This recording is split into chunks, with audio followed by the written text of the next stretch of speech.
Amados irmãos, que alegria estar aqui mais uma vez para compartilhar a palavra com vocês. Vocês que estão aqui em Brasília, em Natal, em outros lugares que acompanham o Defesa da Fé, lá em São Luís também, e outros lugares. No culto passado, nós vimos o quão maravilhoso Jesus é. Nós estamos aí ainda na série sobre o Evangelho de São João e ainda analisando ali a última ceia. E no culto passado nós vimos que Jesus dizia aos discípulos que ele iria a um lugar para preparar lugar para os cristãos, preparar lugar nos aposentos da casa do Pai. E esse lugar para onde ele ia era dar cumprimento à sua tarefa missionária principal. Ele ia à cruz, ele se preparava para ir à cruz, o lugar onde o preço seria pago, o lugar em que Jesus pagaria o preço em nosso lugar, o lugar em que nós seríamos reconectados com Deus. De fato, parte significativa do ministério de Jesus de Nazaré é a reconstrução desta ponte que une verdadeiramente o homem a Deus. E devemos ter essa convicção de que Jesus é o Filho de Deus que voluntariamente se faz filho do homem, para que nós, filhos dos homens, fôssemos feitos filhos de Deus. Esta é a grandiosidade do amor de Deus por nós. Mas um dos discípulos ali, Tomé, ele verbalizou uma dúvida que provavelmente era não só dele a dúvida, era a dúvida de alguns lá, provavelmente. Mas a dúvida é qual é o caminho a ser seguido. Interessante que essa dúvida ela acomete muitos até hoje, mesmo pessoas dentro da igreja. Então, para isso, nós vamos iniciar o nosso texto base lendo essa dúvida. E eu peço a vocês que, claro, assim querendo, abram as escrituras naquele que é o primeiro verso do texto base do nosso bate-papo de hoje, o Evangelho de São João, capítulo 14, verso 5. João 14, 5, em que as escrituras dizem assim: Disse-lhe Tomé, Senhor, não sabemos para onde vais. Como então podemos saber o caminho? Essa pergunta é central, não é? Como podemos saber o caminho? Será que você já se perguntou isso? Como posso saber o caminho? Isso é uma pergunta central da nossa existência, uma pergunta que deve ser refeita a cada momento, para que tenhamos a convicção de onde estamos. E vamos aqui ver a resposta que Jesus dá. Resposta dada por Jesus a esta pergunta tão importante, que ali é verbalizada por Tomé, e que esta pergunta que é existente no coração de tantos durante a história da humanidade e até hoje em dia nas igrejas. Então vamos ver a resposta de Jesus, que não é apenas uma resposta belíssima, mas também é uma resposta que eu diria assim, teologicamente revolucionadora. Então vamos ler João 14,6, que é um verso bastante conhecido das Escrituras. Então, João 14,6, as Escrituras dizem assim: Respondeu Jesus: Eu sou o caminho, a verdade e a vida. Ninguém vem ao Pai a não ser por mim. Não é? Muito chama a atenção logo a conjugação do verbo vir aqui, que ele diz: ninguém vem ao Pai. O fato é que temos aqui uma ideia profunda, a ideia de que Jesus de Nazaré, ele não é apenas aquele que aponta o caminho, ele é o próprio caminho. Jesus de Nazaré não é apenas aquele que fala a verdade, ele é a própria verdade. Jesus de Nazaré não é apenas aquele que traz a vida, ele é a própria vida, ele é o mensageiro e a mensagem. Ele é aquele em quem nós encontramos o que buscamos. Ele é o caminho de que nós e Tomé. E todos precisamos. Jesus, o Cristo, se apresenta aqui como o próprio Deus. Interessante que em sua epístola a Timóteo, na primeira a Timóteo, o apóstolo Paulo, ali no capítulo 2, no verso 5º, 1 Timóteo 2,5, o apóstolo Paulo diz assim: pois há um só Deus e um só mediador entre Deus e os homens, o homem Cristo Jesus. Cristo Jesus, o Deus encarnado, o Logos, que vem para morrer em nosso lugar, para restabelecer a ponte que separa entre o homem e Deus, a ponte que fora destruída. Jesus de Nazaré, não só o caminho, mas também a verdade. E o termo verdade aqui, ele é traduzido do grego aletheia. Esse termo aletheia, amados irmãos, ele é um termo, é um conceito sobre o qual, por séculos, os gregos se debruçaram. A Grécia Antiga, na construção de seu pensamento, de sua filosofia, se debruçava sobre o conceito de verdade. O que é a verdade? O que é a aletheia? E ali estava Jesus de Nazaré, em João 14,6, dizendo: eu sou a aletheia. Eu sou este conceito sobre o que os gregos se debruçaram durante séculos. Será que nós temos a dimensão disso? Será que nós temos a dimensão de quem, de fato, é este a quem louvamos? Será que nós temos a dimensão real no nosso coração de quem Jesus Cristo é? Será que nós temos a dimensão, não apenas com a mente, como eu sempre tenho dito, mas que este entendimento possa inundar o nosso coração? E será que nós conseguimos verdadeiramente viver a vida, não só no que falamos, mas também no que pensamos, também no como agimos, com a percepção de que Jesus é a verdade, é o caminho e é a vida? Será que nós vivemos com essa perspectiva? Eu tenho sempre batido nesse ponto. Porque quando nós verdadeiramente introjectamos, deixamos que esta verdade inunde o nosso coração, nós não continuamos o mesmo. Muitas vezes as pessoas se portam como Pilatos ali. Eu sempre lembro, quando eu leio João 14,6, eu me lembro de João 18,38, que apresenta uma das maiores, se não a maior, oportunidade perdida já registrada em qualquer texto da história da humanidade. Vamos ver João 18,38 para que vocês tenham uma ideia. Vamos ver. Veja o que é uma oportunidade perdida. João 18,38 diz assim, né? Pilatos ali diante de Jesus, aí as escrituras dizem: que é a verdade? Perguntou Pilatos. Então Pilatos perguntava: que é a verdade para Jesus? E as escrituras continuam. Ele disse isso e saiu novamente para onde estavam os judeus e disse: não acho nele motivo algum de acusação. Será, meus amados irmãos, será que diante daquele que é a resposta para a pergunta mais importante de todo o universo, que é a verdade, assim como diante daquele que é a resposta para todas as demais perguntas, nós estamos fazendo como fez Pilatos, nos virando e indo embora? Será que estamos deixando a oportunidade maior de nossa vida, que é ouvir de Jesus, que é a própria resposta para as nossas questões, ir embora esta oportunidade? Nos viramos diante dele e não esperamos a resposta daquele que é a própria resposta? Será que estamos fazendo isso? Pilatos foi protagonista da maior oportunidade perdida já registrada, conforme eu disse, na história da humanidade. Mas o pior não é isso.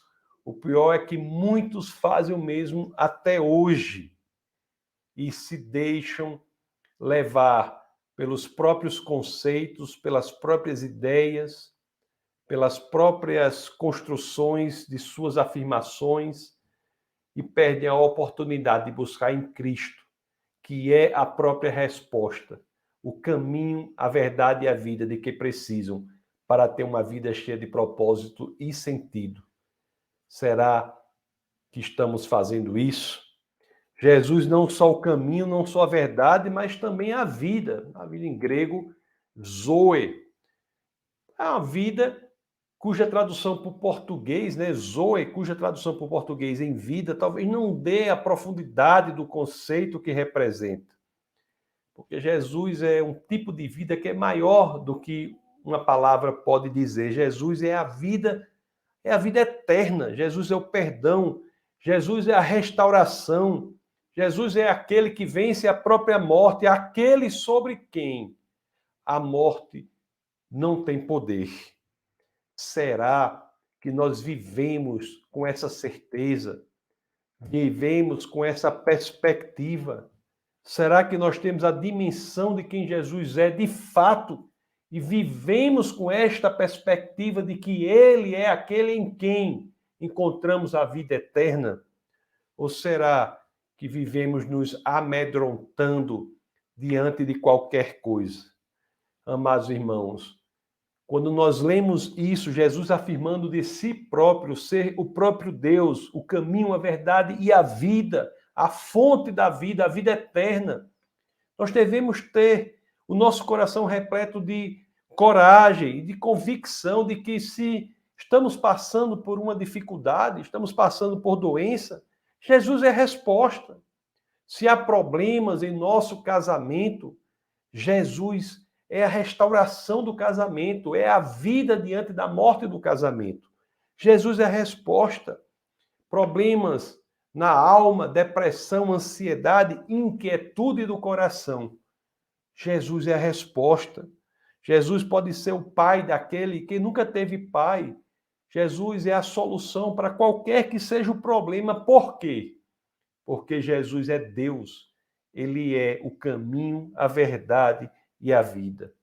Jesus é aquele que pode, só ele pode, transformar as suas feridas em seu ministério. Jesus é aquele que pode curar as suas feridas até um ponto que você se dedicará durante toda a sua existência a curar, promover esta cura que é Cristo para as feridas semelhantes de outras pessoas. A sua ferida se torna o seu próprio ministério. E por quê? Porque devemos viver com a convicção de que Ele e somente Ele é o caminho, Ele é a verdade, Ele é a vida. Jesus é, na realidade, a manifestação visível de Deus para os apóstolos. Jesus é o Deus encarnado. É por isso, repito, que eu tenho a condição de dizer aqui, com toda a convicção do mundo, de que quando não há saída, nós olhamos para Jesus e lá, nele, no Deus encarnado, no Logos encarnado, no Jesus de Nazaré, o Cristo, nele nós encontramos a esperança de que estamos de fato nos relacionando com aquele que é o próprio Deus, o Deus que criou os céus e a terra a partir do nada, é capaz de transformar a minha vida, é capaz de transformar a sua vida. É isso que Jesus diz em João 14:7, o verso subsequente aqui da nosso texto base. Veja como as escrituras nos apresentam aqui. João 14:7, as escrituras dizem assim: se vocês realmente me conhecem, conheceriam também o meu Pai. Já agora vocês o conhecem e o têm visto. Interessante que muitos veem em Jesus uma pessoa boa, um grande professor, um professor de moral, mas perdem o essencial de Cristo. Ele não é isso apenas. Ele é o próprio Deus e não há um cristianismo genuíno que não tenha como um dos seus principais pilares a perspectiva de que Jesus é o Deus encarnado. O apóstolo Paulo, na carta aos Colossenses, logo no começo, no capítulo 1, no verso 15, nos diz assim, falando de Jesus, diz assim: Ele é a imagem do Deus invisível, o primogênito de toda a criação. Amados irmãos, muitos têm muita dificuldade com este conceito, né? E até mesmo ali na Santa Ceia, os apóstolos, discípulos que estavam ali, tinham até dificuldade com isso também, né? Nós vamos ver aqui que Felipe, que estava com Jesus, que apesar de estar ali com Jesus, ele queria ver o Pai. Vamos ver aqui, voltar ao texto base, em João 14, 8. Vamos ver o que as Escrituras dizem. João 14, 8, as Escrituras dizem assim. Disse Felipe, Senhor, mostra-nos o Pai, e isso nos basta. Está vendo aí que Felipe tinha dificuldade com este conceito de que Jesus é o Deus encarnado. E vamos ver como Jesus responde a isso no texto base, lendo agora em João 14, os versos 9 a 11. As Escrituras dizem assim, 9 a 11 a resposta de Jesus. Assim dizem as Escrituras. Jesus respondeu, você não me conhece, Filipe, mesmo depois de eu ter estado com vocês durante tanto tempo? Quem me vê, vê o Pai. Como você pode dizer, mostra-nos o Pai? Você não crê que eu estou no Pai e que o Pai está em mim? As palavras que eu lhes digo não são apenas minhas. Ao contrário, o Pai que vive em mim está realizando sua obra. Creiam em mim quando digo que estou no Pai e que o Pai está em mim, ou pelo menos creiam por causa das mesmas obras. Amados irmãos, eu trago essa questão de Filipe, não é? Explicação de Jesus para nós mesmos, para a nossa realidade prática do dia a dia. Será que conhecemos Jesus mesmo apesar de termos estado com ele há tanto tempo? Mesmo aquele que se converte, será que está crescendo em conhecimento de Jesus Cristo? Será que de fato nós estamos abertos a este crescimento, abertos a esta convicção? E eu reitero, não a convicção apenas com a nossa capacidade cognoscitiva de conhecimento do cérebro da mente, mas com a capacidade do coração. Será que de fato nós estamos crescendo em conhecimento de Jesus Cristo com o nosso coração? Será que de fato a convicção de que Jesus é Deus inundou o nosso coração e nossa ação, nosso comportamento, nosso modo de ser, as decisões que nós tomamos, as escolhas que tomamos, aquilo com o qual deparamos, as escolhas das nossas leituras, as escolhas de tudo o que fazemos, o que dizemos, pensamos, agimos, será que tudo isso leva em consideração esta verdade profunda de que Jesus é Deus? Será que estamos agindo com esta convicção? Porque quando nós temos a convicção, amados irmãos, de quem Jesus é, quando nós temos essa convicção em nosso coração, a convicção de que Jesus é Deus, algo muda em nossa visão de mundo. Porque quando sabemos que Jesus é Deus, e não o sabemos apenas com nossa mente, mas sabemos também com o nosso coração, quando esta percepção se faz parte de nossa própria constituição, quando nós nos tornamos quase que inseparáveis da convicção de que servimos a Jesus, que é o Deus encarnado, o Deus criador dos céus e da terra encarnado. Quando isso ocorre, para nós, o próprio conceito de impossível é alterado. O impossível em Cristo se torna exequível. Não há, portanto, meus queridos, diante dessa convicção, uma ideia que diga que não há pecado que não possa ser vencido, não há dificuldade que não possa ser ultrapassada, não há obstáculo que não possa ser destruído, não há inimigo que não possa ser posto ao chão. Por quê? Porque vivemos na convicção de que Jesus de Nazaré é Deus encarnado. O reino das graças, ou o reino da graça de Deus. O reino da graça de Deus, nunca se esqueçam disso. É um reino de poder. Nunca subestime esta afirmativa. Nunca subestime o poder do agir do Espírito Santo de Deus, do Espírito do próprio Cristo em você. Não subestime. Não foque nos obstáculos, foque no poder de Deus que opera em nós. Isso, amados irmãos, é a chave para que nós tenhamos uma nova perspectiva diante do mundo, diante das dificuldades. Sim, o mundo traz dificuldades. Eu sempre tenho dito, de uma capa, da primeira à última capa da Bíblia, não há nenhum lugar que diga que você não terá dificuldades. Você terá dificuldades.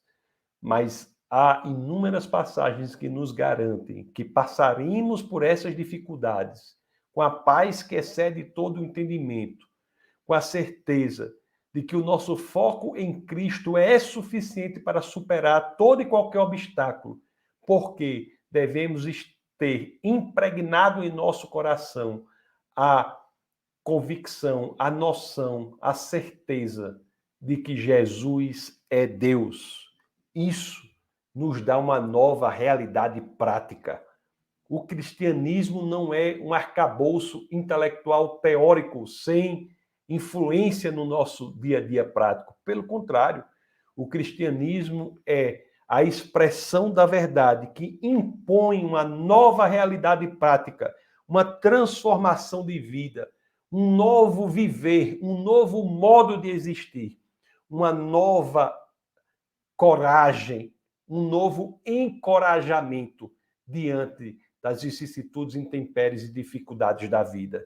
O cristianismo é algo que nos faz entender que, conectados com Cristo, somos capazes de vencer todo e qualquer obstáculo, porque Cristo é Deus.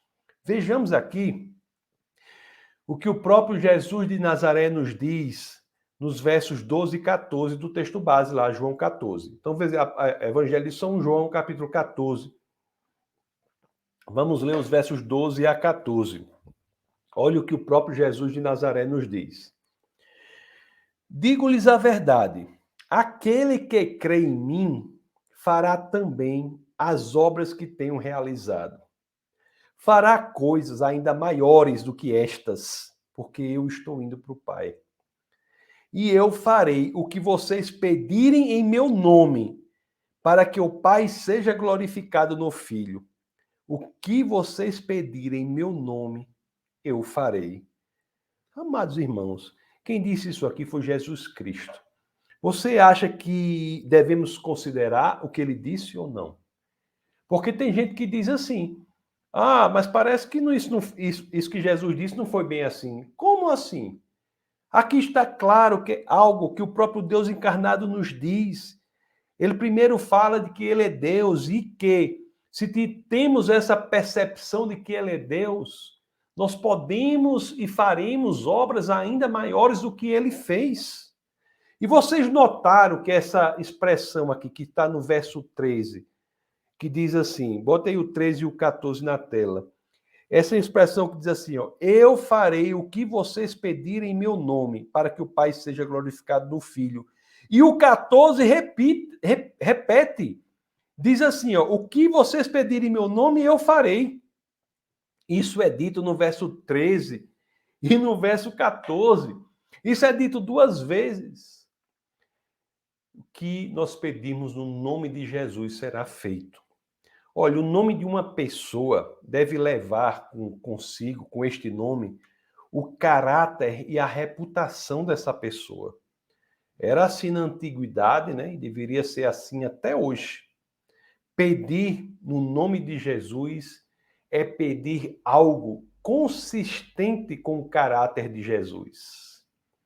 Se pedimos algo consistente com o caráter de Jesus, no nome dele, que traz o seu caráter, isso será feito. Pedir no nome de Jesus, amados irmãos, é pedir de acordo com a vontade e com o propósito de Jesus. No nome de Jesus, em outras palavras, nós temos o poder para levar adiante o propósito de Deus. No nome de Jesus, o impossível vira apenas questão de prefixo. Impossível é apenas questão de prefixo quando colocamos diante do nome de Jesus. Por isso, amados irmãos, é que tanto fizeram os cristãos até hoje. O evangelho da paz foi levado para além da Palestina. É por isso que ele pede da gente, ele dá a nós uma tarefa, que busquemos a vontade dele e não tenhamos medo. Sejamos repletos de coragem. A coragem é um atributo essencial, meus queridos. Porque é graças à coragem que todas as demais virtudes tomam forma. A coragem vem da percepção de que não estamos sós. Jesus, o Deus encarnado, está conosco.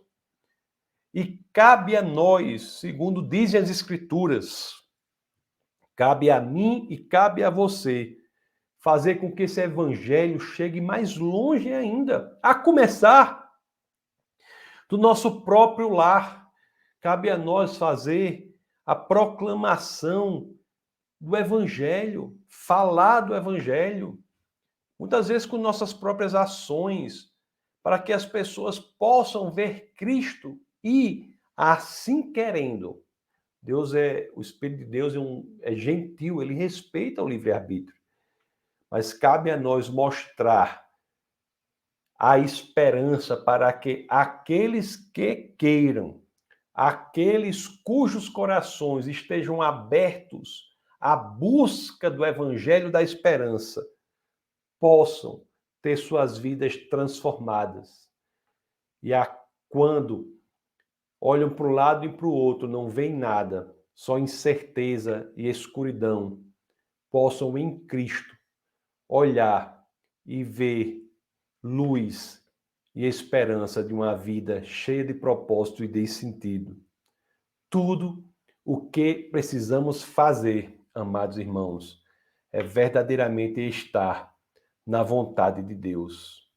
Por menor que seja a tarefa que ele coloca, saiba que se é da vontade de Deus, terá repercussões importantes. Outra coisa é isso, nunca precisamos saber aqui na Terra a dimensão de nosso ministério. Isso não é importante para nós. Importante para nós é a obediência ao que Deus quer que nós façamos. Tem uma situação que eu li uma vez lá no estado de Oregon, nos Estados Unidos. Tinha uma babá lá que era contratada, né? O casal saía, ela era contratada para ficar com a filhinha do casal. E a babá ficava, tal, depois contratava de novo, o casal contratava, tal. E depois de um tempo, quando contratou a babá, que a babá chegou, o casal chegou e disse assim: Fulana, eu estou sabendo que você está ensinando a minha filha a orar, não é? Aí a babá disse, ficou assim com medo, disse: agora pronto, agora eu vou perder meu emprego. Aí o casal disse que sabia porque quando ia almoçar, a criancinha passava a orar antes do alimento, né? A babá havia ensinado a ela a fazer isso. Aí o casal continuou: olhe, graças ao que minha filha está fazendo, nós queremos voltar ao relacionamento com o Senhor. E perguntou à babá se havia alguma igreja que ela poderia sugerir para o casal frequentar.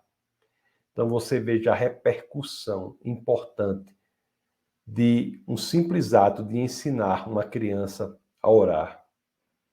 Que repercussão importante. Então, nunca devemos subestimar aquilo que Deus pede para que nós façamos. O ministério nosso é para a honra e glória do Senhor. Mas, por outro lado, nunca devemos nos amedrontar, ficar com as pernas cambaleantes, quando o que Deus quer que façamos é que sejamos fortes e cheios de coragem, com a convicção de aquele a quem servimos é o Deus encarnado, e sendo tal, aquilo que achamos impossível na lógica de Deus se transforma em realizável. Portanto, nunca nos esqueçamos do que Ele quer que nós façamos e tenhamos sempre a convicção de que não estamos sós e que tudo o que precisamos é, conforme eu disse, estarmos verdadeiramente na vontade de Deus. Vamos orar. Senhor, muito obrigado, Pai, por Tua palavra. Obrigado, Senhor, pelos irmãos que estão aqui, que estão assistindo pela internet, pelas famílias representadas. Senhor, que o Teu Espírito encontre espaço no coração de cada um para encher de encorajamento e de propósito para que leve uma vida cheia de sentido. Senhor, que o Senhor possa fazer com que as pessoas sejam despertadas para a urgência da proclamação da esperança. O mundo sofre, geme em desespero. O mundo não sabe o que fazer. O mundo vai de um lado para outro em busca de respostas e aquelas que encontram se apresentam frágeis. Senhor, nós sabemos que o Senhor é a resposta, é a solução para todos os problemas. Que nós possamos cada vez mais ter essa convicção de que a proclamação de Cristo é, acima de tudo, o que nos dá propósito e sentido ao curto tempo que passaremos aqui na terra. E é no nome de Jesus Cristo, no nome poderoso do nosso Senhor e Salvador, que todos aqui, unissonamente, dizemos amém.